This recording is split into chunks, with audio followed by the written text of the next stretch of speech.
actually mouthfill is the thing that you should be doing for deeper diving. And when I say deeper, I mean 40 plus meters. You think, oh, that's not so deep, you may think. Like, yes, it is the deepest equalization technique. Like, I don't think there's anybody diving below 100 meters nowadays using deep frenzel and reverse packing. So if you have aspirations to dive really deep, or you want to use that technique, it's all mouthful. Everyone's doing mouthful. Okay, so that tells you how powerful the technique is. But even if you never aspire to be down there, mouthful is a beautiful equalization technique to use 40 to 50 meters. The reason is, although yes, you can get down there with sexy frenzel and reverse packing and all that sort of stuff, and that's what you're more comfortable doing because it's what we all start with, and so it's a familiar technique, it's very active, we know the movements, we know what we're trying to do, and so you just want to keep building on that. That is the easy route. The problem is, you're equalizing on residual volume. So although you can find air to equalise with down at 40 plus meters, even down to 50, what you're actually doing is you're still equalising with very little air. And that very little air translates into the feeling of claustrophobia, mask being sucked on your face, being at a limit. You're right at the bottom of your equaliser, you're right at the end of your limit. You know, it's kind of like your end of your equalisation limit. You're kind of like just trying to squeeze out a bit more, reverse back, yeah, that's how it feels. And that's a shit way to feel down deep if you don't have to feel that way. This is the sell, okay, on mouthful. It's kind of, I'm not going to say it's easy, we'll move on to how difficult it can be later. But when you're doing mouthful and you've actually filled this bit with air at 15 meters, that translates to being at 50 meters with a fully equalized mask and no feeling of claustrophobia. So pretty much the way you feel at 30 meters, you can feel at 50 meters. Now, doesn't that sound like a great thing to have? Yes. Yes. So that's why I think you should be learning it, because then you open up that sort of like deeper section of diving and being relaxed and comfortable down there. Amazing for anyone who spearfishes, like to be relaxed at that depth. But even recreationally, if you just want to recreationally go to 50 meters, that's a great way to be. So that's my little. Or I think actually in the no fins lecture in the gymnasium, maybe. I think so. Yeah, so that's the value of learning mouthful. Is it really hard to learn? Well, you've all got experiences of it now, so you can tell me. Is it really hard to learn? Yeah, lots of nods. Okay. The problem when you're pursuing two streams. Okay, so I'm going to try and undo another thing Adam says. He's going to kill me for this. Like having the idea that you can learn mouthful and have it in your back pocket and just bring it out when you need it, but you can frenzel and stuff like that makes it very difficult, I think, to learn mouthful. I think it's like you've got to go all in on it when you're trying it on your deeper dives, because it's a totally different kind of technique. It's much more passive. When you learn to equalise with friends or on reverse packing, you're always doing something. You're trying to bring some air up. The actual equalisation action is an action. When you discover the feeling of mouthfeel, the initial stages of learning, it's much more passive. What I mean by that, it's actually just relaxing your soft palate and then using the air, the elasticity of your throat and your mouth just to equalise for you at the beginning, and it happens almost automatically. So it feels like you're not equalising at first. That's kind of the indicator you'll have that you're getting it right.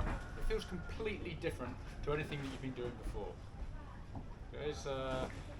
I think it'd be more akin to how people doing hands-free equalisation feel when they just open their tubes by pulling the tube open and they're going down and the ears just stay balanced. So they're not actually having to pump or do any action, literally just pulling the tube open and they can just keep going down. That's kind of what mouthful feels, except we're not pulling the eustachian tube open, we're pushing it open by increasing pressure. So we use the elasticity of the mouth, we push a little bit, and then that pressure squeezes the tube open and keeps it open. And then you can actually do that. The first stage of learning mouthful is often called constant pressure, because we just apply this constant pressure and keep the tube open. So there's no pumping action, there's no action of equalising.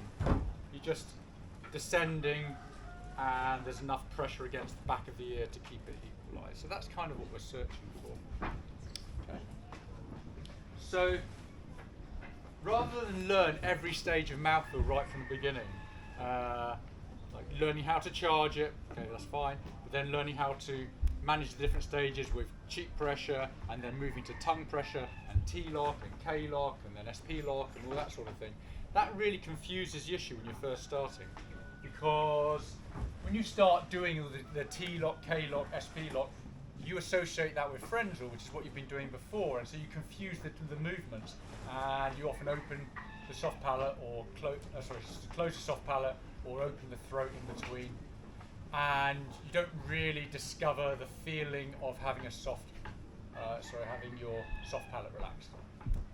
Okay, and that's the feeling that you need to really get comfortable with. So the first stage of learning mouthful, I want to work with you on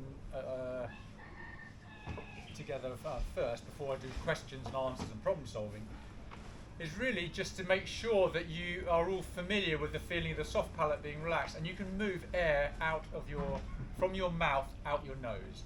Because at the end of the day, all equalisation is pushing air out of your nose. Okay? If you're pushing air out of your nose and you block your nose, that's what results in an equalisation. Everyone's noticed that, whether it's a valsalva where you're exhaling, bang, or whether you're frenzeling, you're always pushing air out your nose and you just block it. So when we're doing mouthfeel, all we're trying to do is transfer the air that's in our mouth out our nose. And to do that, we need the soft palate to be relaxed. So the first drills that you're doing is just to learn that position. And that's why we have the balloon, and we blow the balloon up, put the balloon in the mouth, and try and let that balloon air escape out the nose. Because the balloon assists you. It's positive pressure, it's like someone forcing air in your mouth. It's got nowhere to go unless you breathe it in, which you should notice is wrong. And so it forces its way out of your nose and kind of blows a soft palate open. And hopefully you discover that feeling, go, yeah, that felt weird. And then you can keep replicating it, and eventually you can take the balloon away and not have that there and just move air straight from your mouth out your nose. Everyone still with me? Yeah. Okay, so does that make sense? Any questions so far? So when we're going to do the balloon drill first. And what I'd say when doing, has everyone brought their balloons? Or a hand out? Everyone has a balloon in their pocket these days, but it's a mouth. No? All right. So then, better hand your balloon. Get on with it.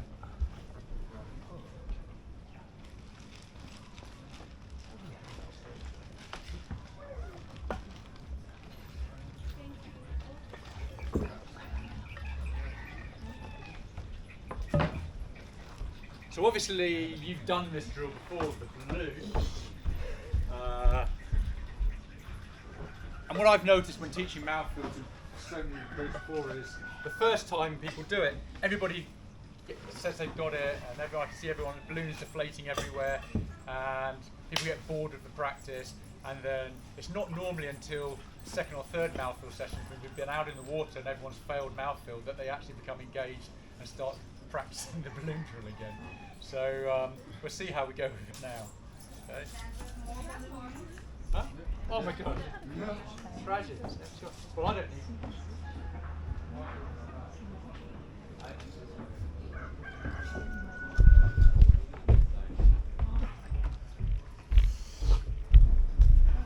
Balloon.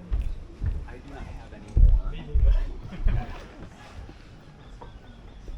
But I didn't know I've got my one. One personal balloon. Instructor one is pink. Ooh.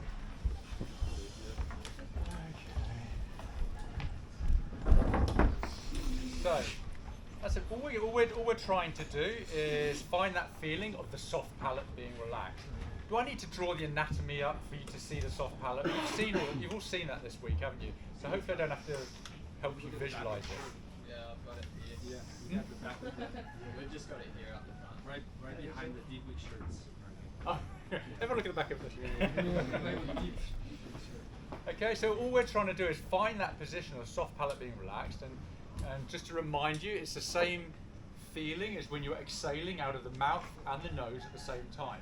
Because when you're exhaling out of the mouth, the soft palate's in the butt position, blocking off the nasal passage. And if you're exhaling out of your nose, it goes into the down position because you're exhaling out of your nasal passage. And so that's the soft palate moves. It's a fleshy flap at the back.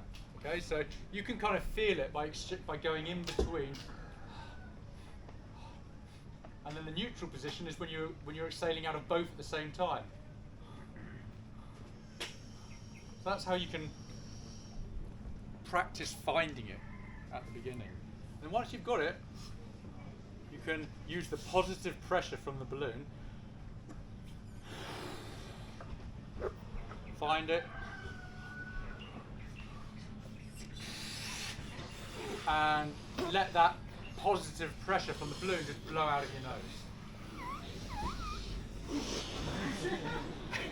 And if it doesn't blow out of the nose and it locks, then generally what's happening is it's kind of blowing your soft palate shut and then getting stuck in your mouth.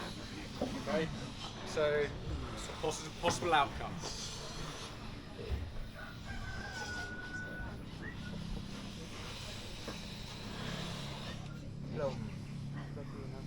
So find the position, put the balloon in the mouth.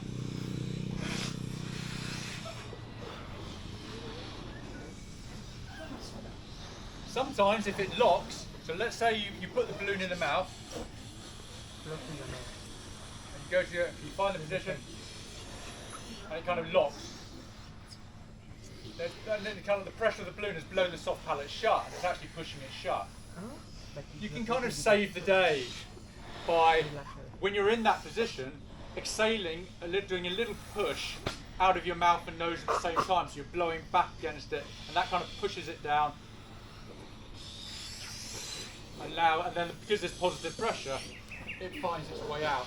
And that also helps you find the position. So use a little bit of a sound, like blow out of the mouth and nose at the same time, unlock it, and allow it to come out. The very not so sexy mouthful drill.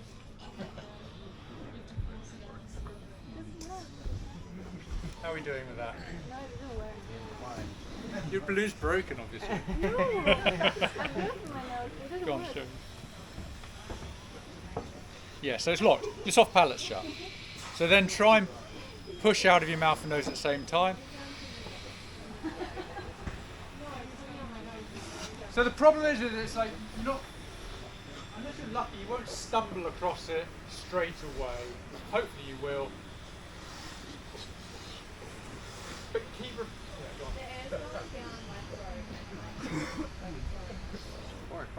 So if it goes down your throat, you're inhaling it. So, no. Yeah, because it's kind of one of the things that happens when you have that positive pressure going in the mouth is it kind of like you react to the way you would like by breathing in, because it's kind of, you're trying to give it somewhere to go. It's uncomfortable having air pushed into your mouth. And so you're like, oh, it's got to escape somewhere. So you kind of breathe it in, and just giving it another way out.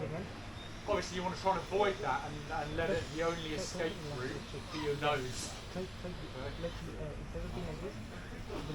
So the feeling of having the soft palate relaxed is a strange feeling, and you won't be used to it because we don't have a soft palate relaxed for anything apart from snoring, really. Okay, because then it kind of rattles in the back of our throat. And so you might find that it's a bit like a snoring feeling because the soft palate being relaxed means it's not locked in place and it has a bit of a rattly kind of sensation and feel at the back. And when the balloon's blowing, it can feel rattly and it may even make some weird sounds. And that's totally right. That's okay, just let it happen. Okay? And when you're practicing this drill, don't associate it with equalising. Don't think about equalising or anything. It's just a balloon drill that you need to practice until you get it. So you're going to have your balloon, pack of balloons, and occasionally in the night or in the morning, you're going to blow the balloon up and see if you've got to the point where that balloon air can escape out your nose. Okay? It may take a while, but that's the aim. One thing I'd recommend is actually not getting used to practicing anything to do with mouthfeel without pinching your nose. The reason is, if you fill air into your mouth and don't pinch your nose, how do you think that air's staying in your mouth? The soft palate's closed. So you're actually reinforcing a position that you don't actually want to do. Okay? So I always start this with a find the position, pinch my nose, and when I put the balloon in my mouth, it blows straight up to my nose. I can feel my nostrils flare right from the start.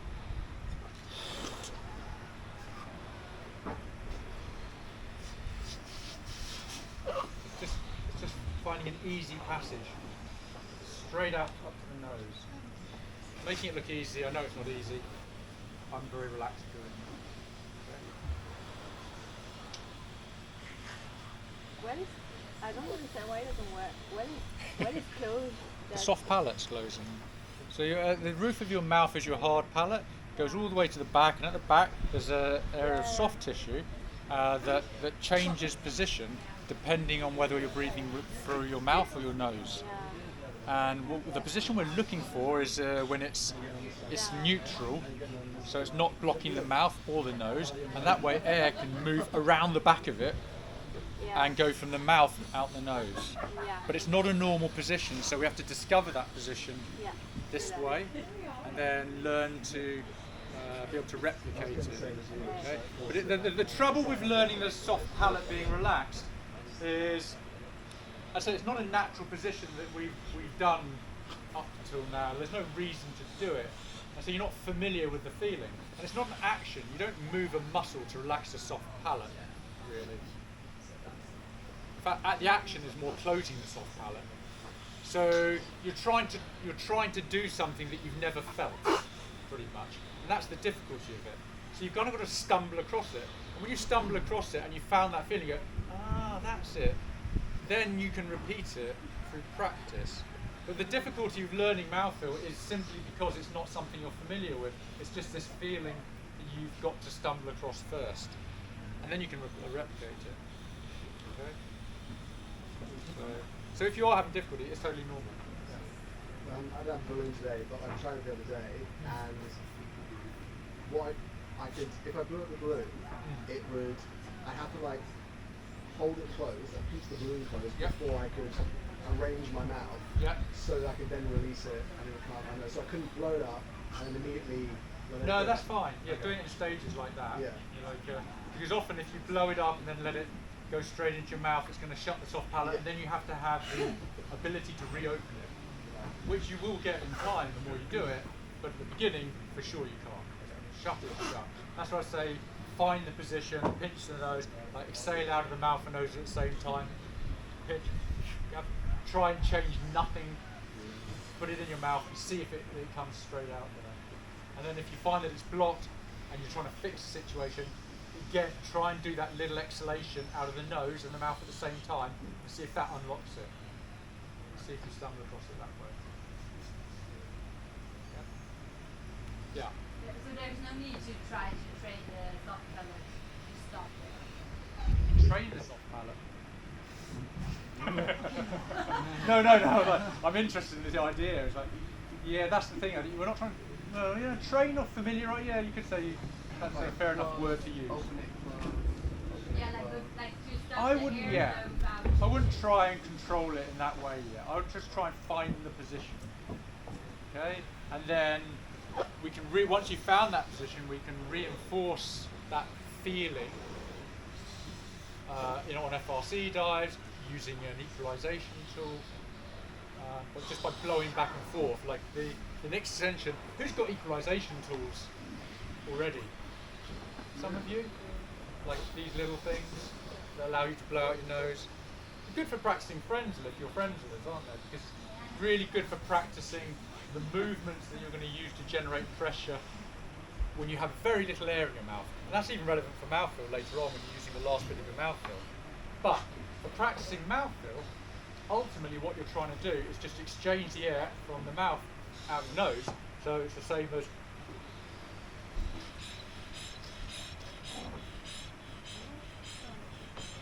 just pumping your cheeks and letting the air go back and forth between your nose and the balloon. Then you're doing mouthfill. Because that is all mouthfill is moving air from your mouth out your nose and generating pressure using the mouth. So that's all it is. But you have to discover the position of the soft palate to allow you to do that. Okay, so there's no black art to it really, except learning the soft palate control. And then everything else builds on top of that. Yes, taking really big mouthfills so you have a bigger reservoir of air. Then learning how to manage smaller and smaller amounts of air as you go down, so that replicates depth. That's all the equalisation is. It's managing that pocket of air to generate pressure in this area that translates through to the ears. That's all mouthfeel is.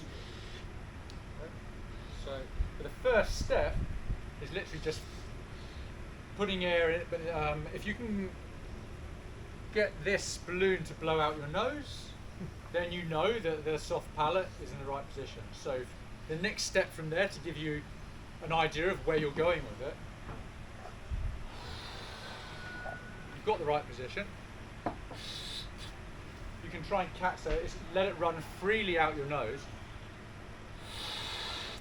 and then just catch it with your fingers. So from here,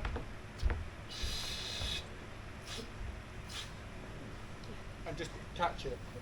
And then what you'll find is that air that's pushing out of the balloon backs up and goes to your ears. You go, oh yeah, and you should feel your eustachian tubes open and something like an equalisation. You go, oh right, that's the balloon equalising for you. So the pressure of the balloon, as you catch it with your nose, pushes up to your ears. So like it's a balloon equalisation. Okay? So that's kind of the next step of the drill. Once you've managed to get that balloon air out your nose. You stop it. Then it can't go out your nose, it goes and it stops there. Okay, so that's the next step. Once you've done that, you try and get rid of the balloon and you use your mouth as a balloon. So then the next step from there is let it run out your nose.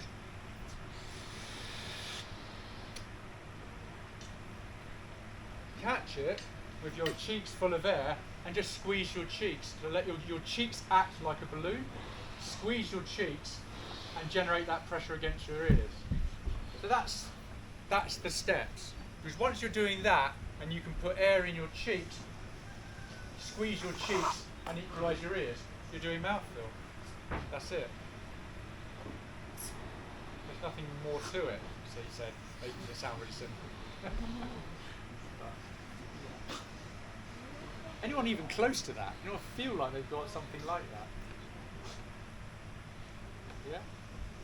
It's kind of positive. But most people struggling really with the soft palate still. Can you repeat the last part? The last part of the drill? The last part of the drill would be using the balloon to find the position and make sure you've got the position. Pinching your nose to stop the air escaping from the balloon. Coming out of your nose, and then taking the balloon away and not changing anything you're doing at the back, and then just gently applying the pressure from your cheeks. So you allow the balloon to fill your cheeks as well. So it looks like this.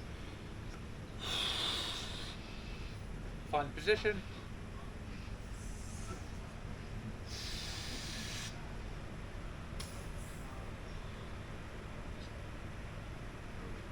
I'm just squeezing my cheeks and using my cheeks like the balloon.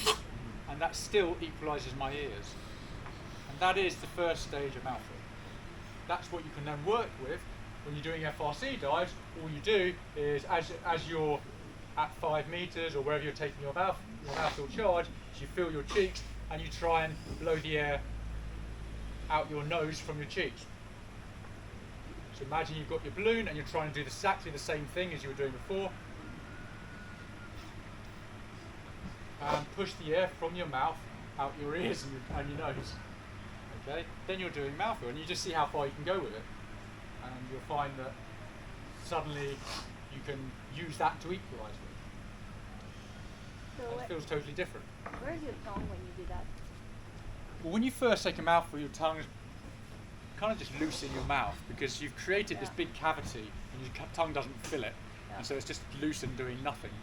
Later on, when you've got a lot less volume, let's say because of depth, or when we're doing different depth, that's down to this side, then you start to use your tongue to generate pressure behind it, and that's when it becomes similar to frenzel. I don't really want you thinking about that yet. I think it's too early. The first stage of practicing mouthfeel, getting familiar with the feelings and using it on dives, would literally just be to take big mouthfeels once you've got the position, feel that open eustachian tube and that pressure against the ear, and just ride with that as far as you can go, till literally you've got no cheek pressure left.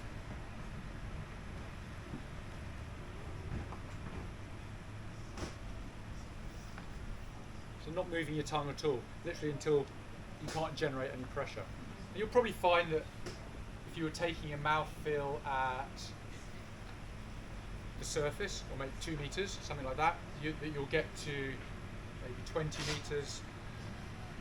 Yeah, with that, for sure. 15 to 20 meters. It'll feel totally different from frenzeling. So you'll know that you're doing the right thing. The eustachian tube can stay open, so it feels like you're not equalising. So it's a very different feeling. Yeah, if you're giving that this pressure. Okay. So the first stage you can work with is constant pressure. That way you really know that you're doing it right. Later on, yeah, you can move away from constant pressure. But again, I would reserve that till later. Because as soon as you start pulsing or letting the pressure off and then putting it on again, letting it off, it becomes more of an action, and it's more likely that it'll result in you closing your soft palate or opening your throat or doing something friendly, and you don't want to go there yet. How long does or should just open the tube? How long should it last? Yeah. Well, it depends what depth you take it at, obviously, because the changes in pressure change as you go deeper. If you're doing it from the surface on an FRC, just as a practice, maybe 10 to 15 meters before you have to switch to using tongue, because you've lost the elasticity of your throat and your cheeks. You can't generate pressure just from squeezing this anymore, and so you lose the equalisation. So that would be the stage. Before then, you'd want to switch to tongue to generate more pressure to equalise with. Okay, so, but you'd know that it's going right if you could do it. Maybe I'm not on an FRC though. If you weren't doing on FRC, you'd probably take it at 15 metres. I think that's kind of where you're taught to teach it first, because you can get a good mouthful at 15 metres. And if you set your alarm, you're probably taking it at more like 17 metres by the time you've heard your alarm. And so that's deep enough, and that makes sure you get a proper fill. And if you're taking a full mouthful there, then just using cheek pressure should get you 35 to 40 metres. I mean, it's rough. We're all different. It depends on so many different factors, for sure. But you know that it's going right, for sure.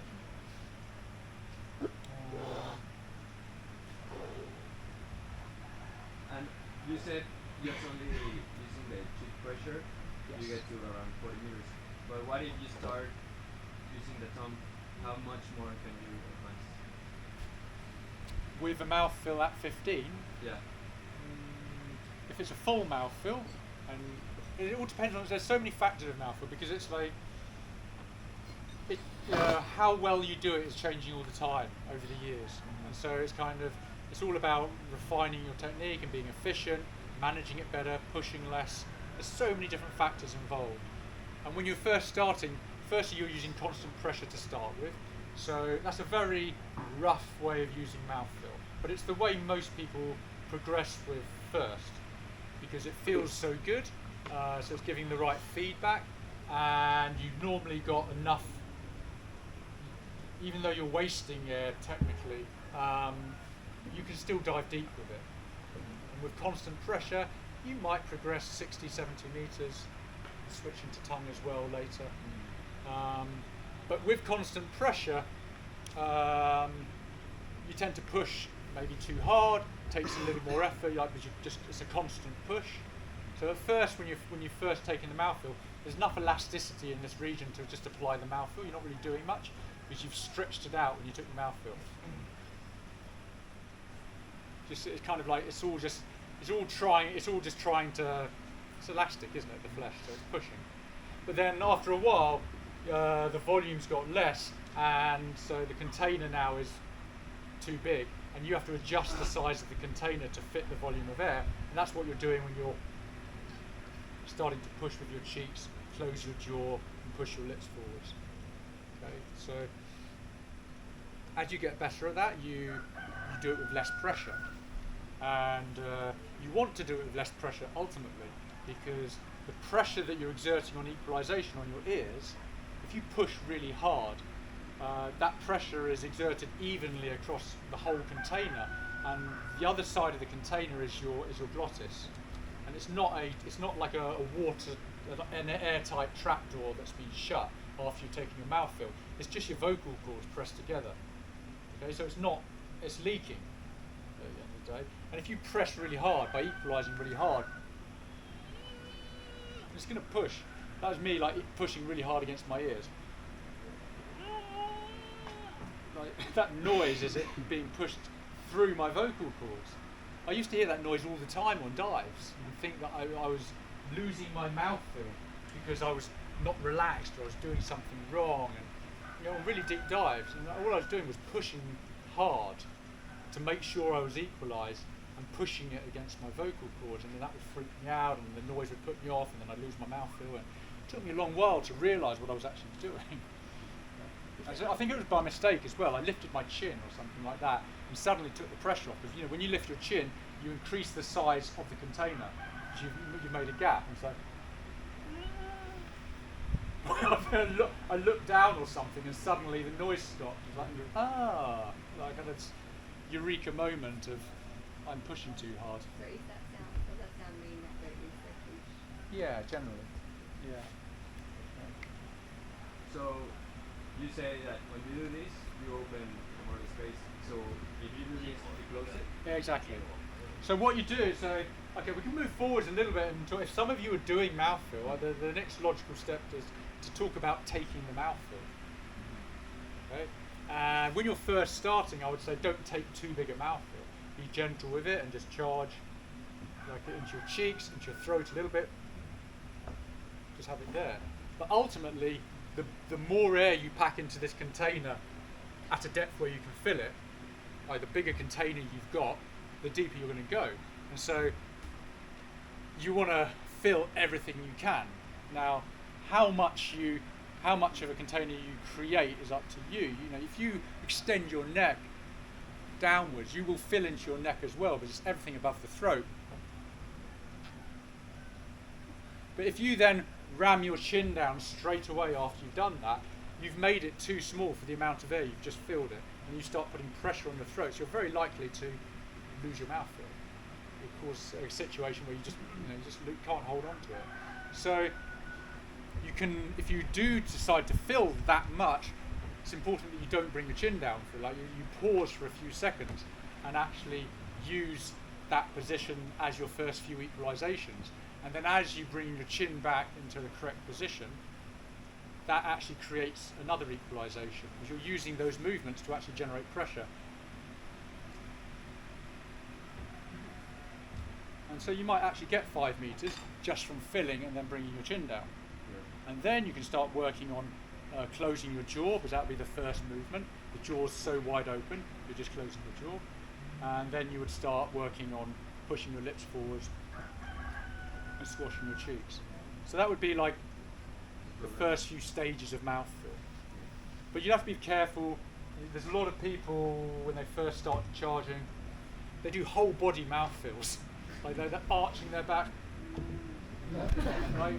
Literally grinding to a halt in the water. I don't know what they're filling, but it's too much. Okay, and already just tilting your chin is already going to decelerate you. And if you're logging your dives, of your computer and then you're analysing your dives, you'll see how much you decelerate during the mouthfill phase. Okay, you're going, you're picking up speed, going 20 down to 20 meters, and suddenly you grind to a halt and really decelerate. So then you have to find some, you have to pull out of it or kick out of it and pick up your speed again. So you want to be careful with decelerating too much during the mouthful phase. Okay, so I would say just a head tilt. Just here, raise your chin. You can have it a little bit projected to create some space, extra space, and then that gives you at least the first couple of equalizations when you bring your chin down. That's always good to have. It feels like getting some freebies. Yeah. So it's nice to have. Yeah. Two ways of charging mouthfill then. You can do it like a Valsalva. So it's a diaphragmatic lift. So pushing the air up with one big movement at the beginning. I kind of like that one, especially if I'm diving with a mask, because I use it to equalise my mask at the same time. So who dives with a mask here rather than nose clip? See, quite a lot of you. So if you're going to be taking a mouthfill with a mask, then the point where you're taking a mouthfill is actually a good opportunity to give yourself the last big charge of your mask, so that you're not suffering from it sucking on your face too early on the deeper part of the dive and you're free falling. Okay, if you fully charge your mask at 15, 16, 17 meters, you don't have to deal with it that much deeper down. The pressure changes are smaller and you can just get away with leaking little bits of air into it just to keep it off, from being too tight. You don't have to fully equalise it, and you don't want to waste that much air into your mask when you're diving deeper. Yeah, that's something that happens to me. Yeah. With no sleep, I have no problem, but when I'm using a mask, Yeah, I'm trying to, diving like, deeper keep with a some air. mask is more I tricky. feel like I'm like losing a lot of air. You're probably putting too much into it.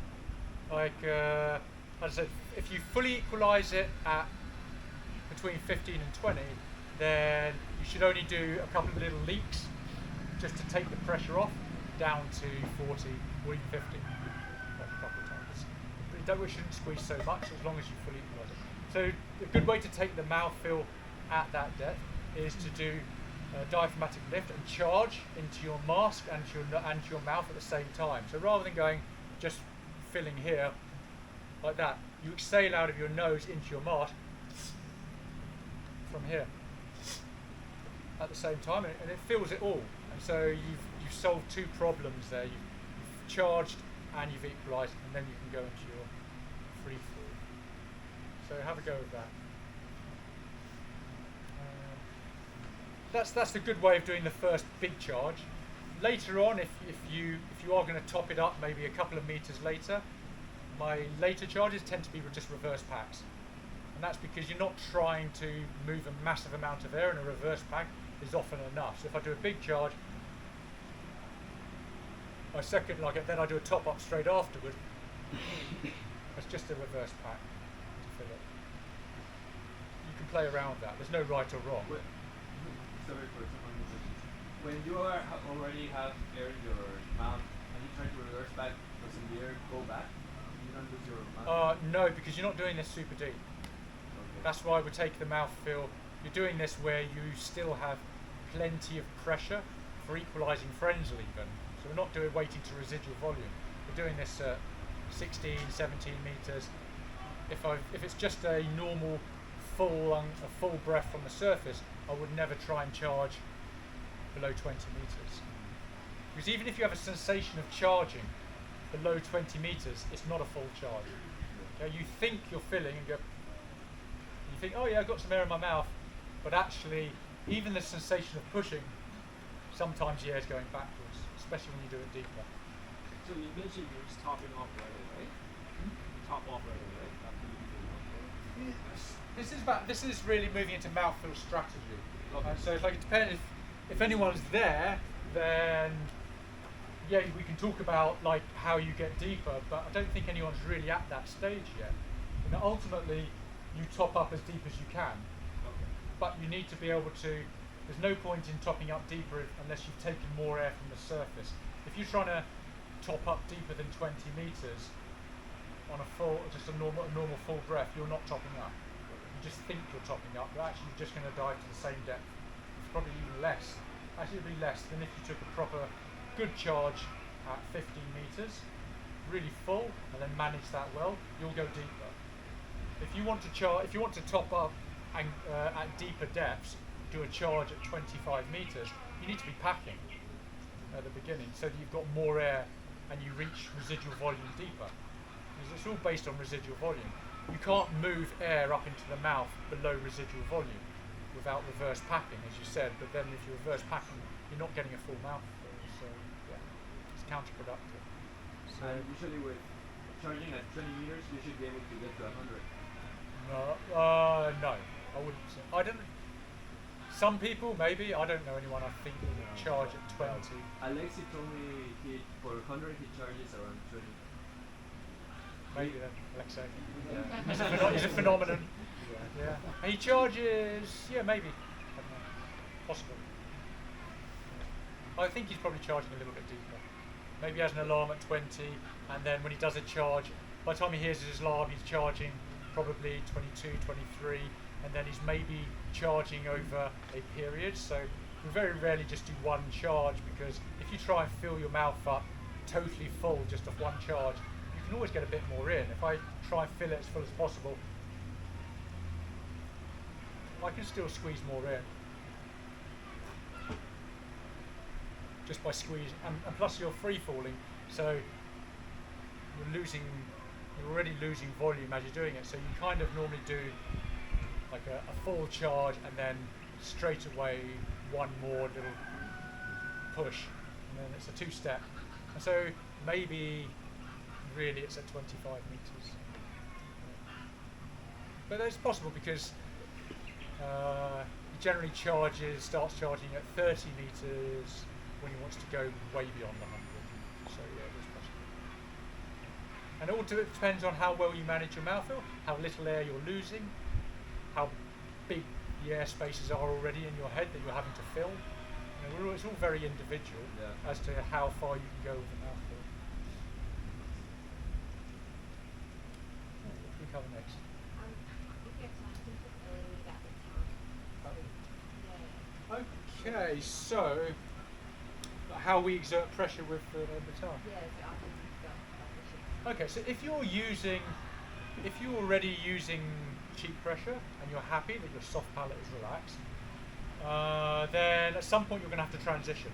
So when you're practicing the different stages of your mouthfeel, you normally do it dry. You can do this as many times as you want dry in the morning, and you can basically leak the air out your nose. So having a loose grip on your nose, you can simulate the increase in depth just by leaking it. Okay, so you take your mouthfeel,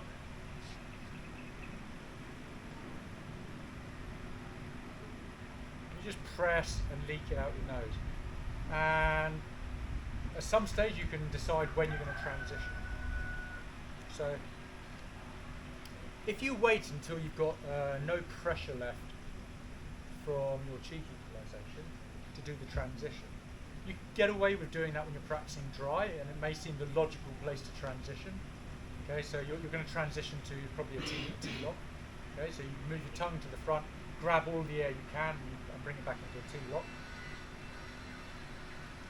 You see the cheeks go in when you do it. Like that. In practical application of it, like, you need to do it before you reach the end of your equalisation. So when you're in the water and you're free falling, if you wait until you need to do the transition, you'll be too late generally. Okay? Because when you actually do the transition, there's a time lag. You take the pressure off your ears. Sometimes it even sucks back on the ear. And then you apply it. And because you're free falling, you lose equalisation, and it can be too much to reapply it. So a lot of people find that's the end of their mouthfeel, and they fail on the transition. They can't catch up. So if you're going to transition to using tongue pressure, as soon as you can, so like you use your cheek pressure down to a decent depth, but then you still have some room for cheek pressure. You do one big push, fully equalise ears, and then switch to tongue. So you buy yourself some time on that free fall. So over equalise, big push, transition, is get onto the tongue, and then just manage with the tongue from then on. Okay. And then it's just moving it back, T-lock to K-lock, back to SP-lock, and you can practice that with your equalisation tool. Just learning to equalise with different positions.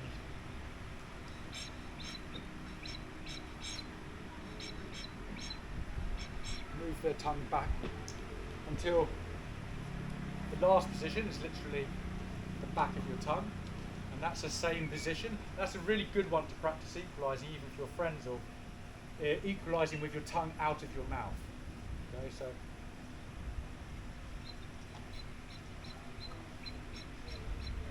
and you're just literally squashing the back of your tongue and the last little bit of air. Getting used to that for the last so there, that's transitioning to the tongue. But that comes later. And I wouldn't really recommend you practice doing that unless you're really solid on your cheek pressure and your constant pressure first. What else? Who else? Any other issues that we can workshop? Go on. Might be a weird issue, but it hasn't come out now. I have the feeling that my lungs really don't like me taking air out. Like At what depth? 15, like 15. Oh, really? Yeah. That going? Yeah, I have the feeling that my contractions come so much earlier. I mean, I'm one of those people that get definitely early contractions way earlier than other people. Do you think that? Do you really think that is that is a contraction, like as in a CO2 contraction? I guess so. I think it's very unlikely. Normally, like when you're at 15 meters on a dive, how long is your breath hold been at that stage? 20 seconds? 25, 30? If you're really slow going down? Like there's no way your breath hold is that bad. Like if we went and did a static now, you probably wouldn't have contractions for at least a minute, maybe a minute and a half. Yeah, I know, but this is what I... So what's happening, what that feeling you're getting is you reacting to pressure. It's like pressure contraction. Okay, as you go down... But if I just do like frenzel, I don't have contraction in 15 minutes. So it's definitely connected to Mouthfill. getting the air out. But I mean, does it make So- sense to that the pressure is like that I feel it more?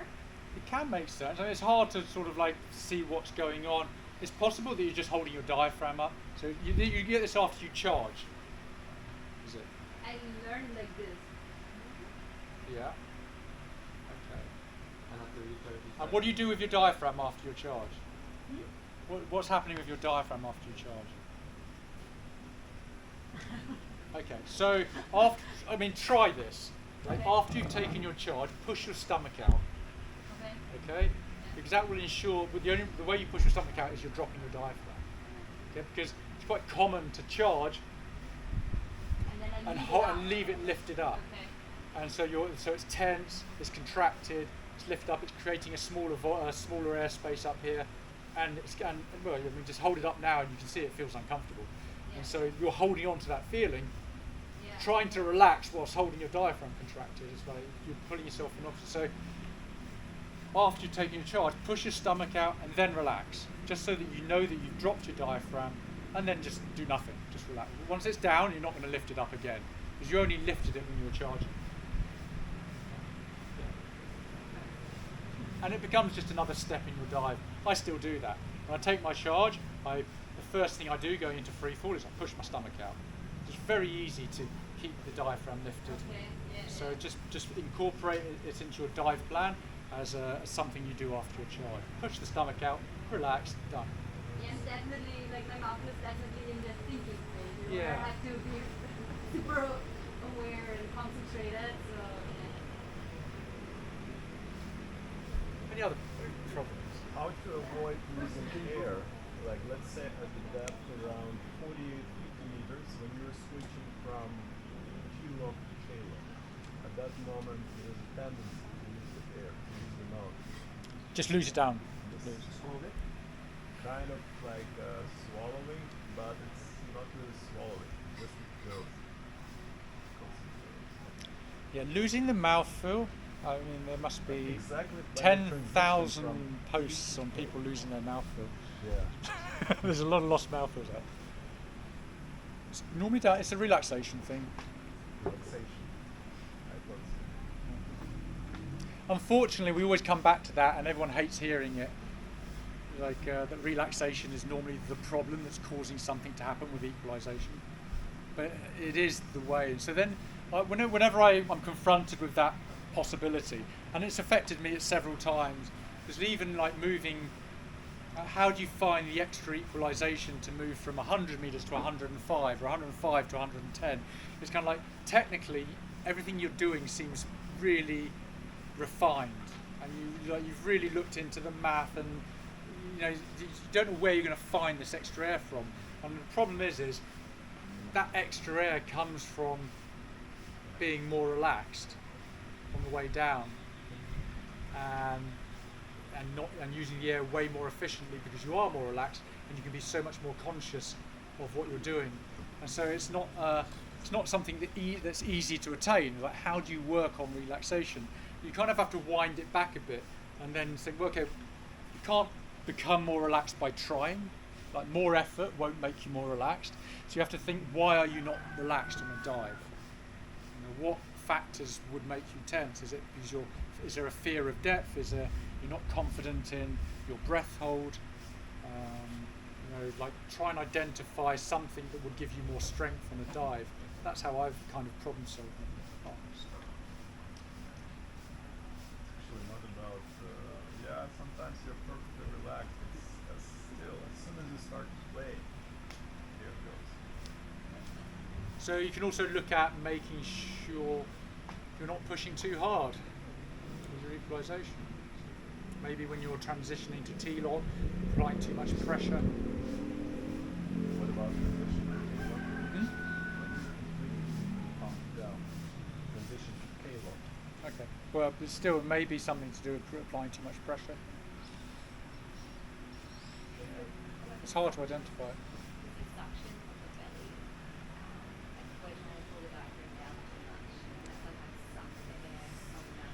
If you were doing that at the same time as doing the K-lock or the T-lock, whatever you're transitioning to, maybe you're doing something that creates more of a suction.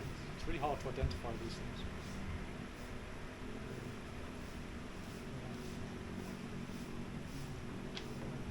Yeah, it's hard to problem solve it. You can try different things and see if it helps.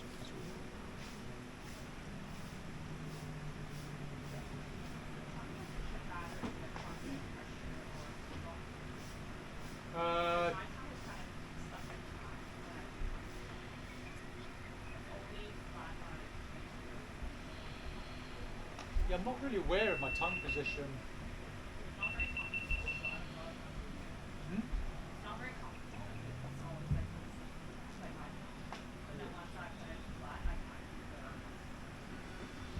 When you've first taken a full charge, the tongue isn't doing anything.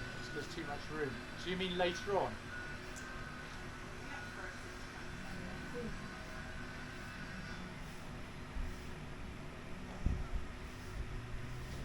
Yeah, I suppose even when you're using cheek pressure and you're pushing your lips forwards, the tongue does start to drift towards the roof of the mouth a little bit.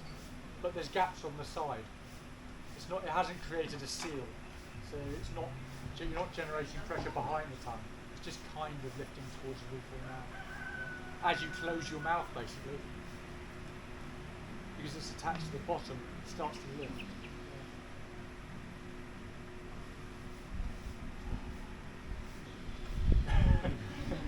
Any more questions? Where else do we go with this? Yeah, I have one more question too. I've been playing around with like different things. I want to know your opinion and like stop doing that, or actually it works. One is like after I think I finish my mouthful, I just start reverse packing to continue. So, yeah, that's not really a good strategy. Okay. The other thing I'm trying is like go reverse packing, but accumulating a bit more air, and at the end I do like a little mouthful. It's not I with the air I already have in my mouth. Like Squirreling, I think it's called. Squirreling is different. Is So it? Okay. you may have been introduced to it in one of the other mouthful presentations, but it's kind of like the most advanced mouthful stage. Okay, and it's related to being efficient with your mouthful. But what you're describing, bringing air up with a reverse pack and then equalising with it, that is just reverse packing. That's fine. That's associated with deep frenzel. Bring some air up into the mouth. You need to have a bit of air in the mouth to equalise, or in that area. So you're bringing it up with reverse pack and then equalising. That's just frenzel. Okay? So yeah, don't mix the two. I wouldn't. It depends on what depth you're at when you're doing this. I mean, if you want to try getting that last equalisation out, but it's not something I've never gone that route, because trying to equalise with such small amounts of air so deep just results in total loss of relaxation, tension, and really I think increases the risk of injury.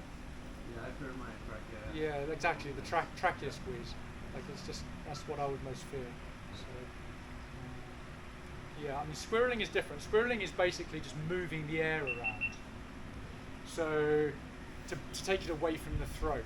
So after you've taken, when you've got air in your mouth, and you're going to, so normally you'll use it when you're starting to transition to tongue pressure, rather than keep the air that's in this the mouthful air against the throat, where there's a chance of losing it.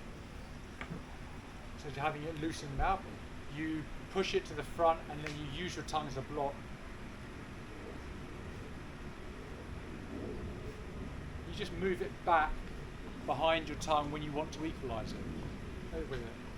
Okay? But by doing that, you take it away from your throat, and so there's less chance of you losing air. It's for efficiency, basically.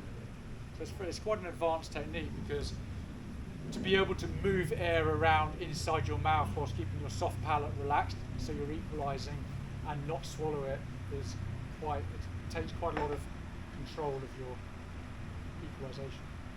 So I wouldn't try squirreling, not yet.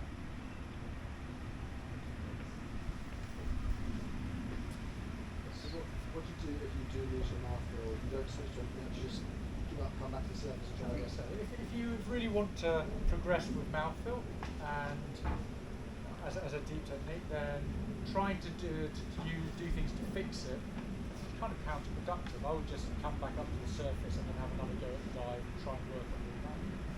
If it's in a competition or something like that, then maybe that's different. Maybe if you have a way of equalising to get to the bottom and get the tag, then maybe you can use it. But if we're just training and things like that, then I would just work.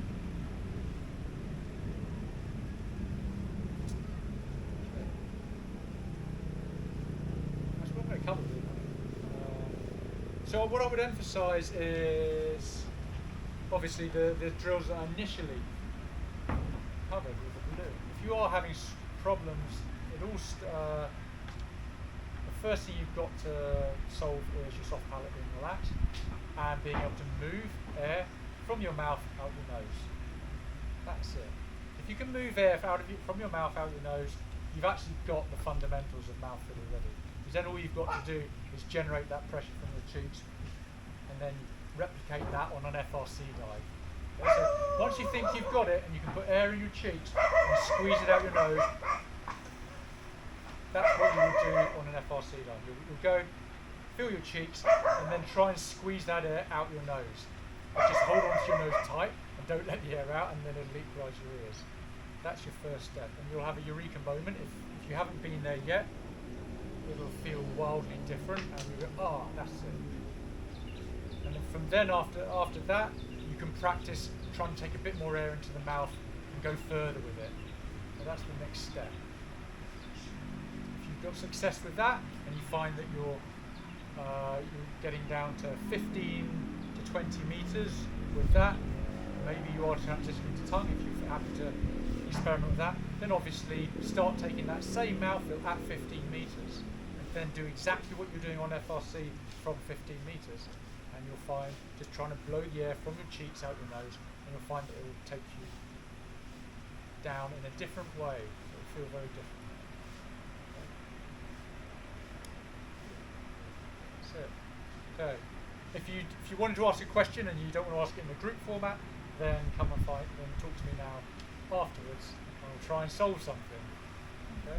Oh, no, Oh, I was go on. taking a thumbs up. Okay.